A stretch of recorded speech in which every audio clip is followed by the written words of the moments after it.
करवे। अब सुबह हुआ, कह रही अभी उठती नहीं है। देखो कैसी परी परी सजा रही है, न जना है हम रोटी कर रहे हैं, अपन परी परी से रही है और का। अब वो तो गाली देना शुरू हो गई। अब पहुंची जाकर के गुस्से में, उसने क्या किया भैया विनोद भैया, हाँ हाँ आटा की सौत उठाई और चूल्हे में लगताई झोंक गई। ले मज्जा राड़ जाए में जज्जा जाए में जरे जा मर जाना, तू रहेगी ना लड़ूंगी।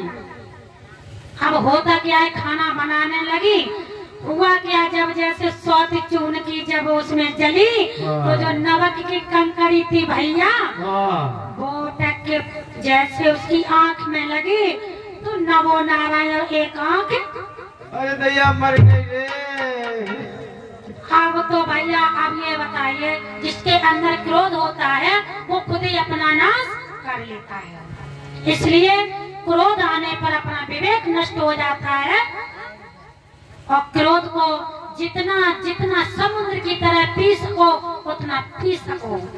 क्यों बताया, भक्ति का पहला कदम यही है कि अगर कुछ बनना है तो गम को पीना सीख लो। हमारे गांव में एक हमारे ताऊ है,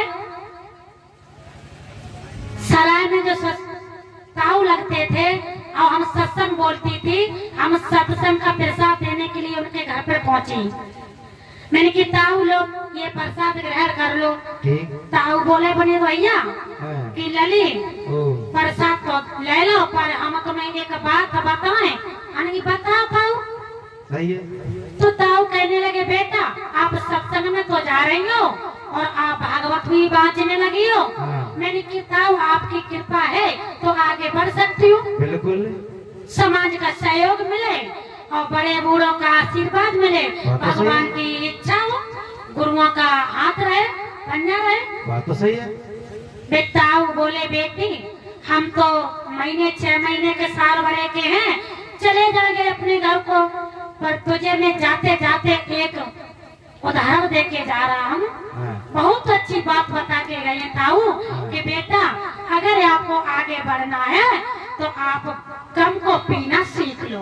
बिल्कुल बात सही है। चाहे आपको कोई जूता मारे तो हला देना और गालियां दे तो इस तरह से सुन लेना, इधर से निकाल देना। और समुद्र की तरह पेट से अगर लहर आए तो पेट में समा जाए। बिल्कुल इतना अगर आपने कर लिया तो बस से समझ लो शैतान से इंसान बन सकती हो और इंसान से भगवान बन सकती हो, और आपका ये कर्तव्य के पूजा भी हो सकती है।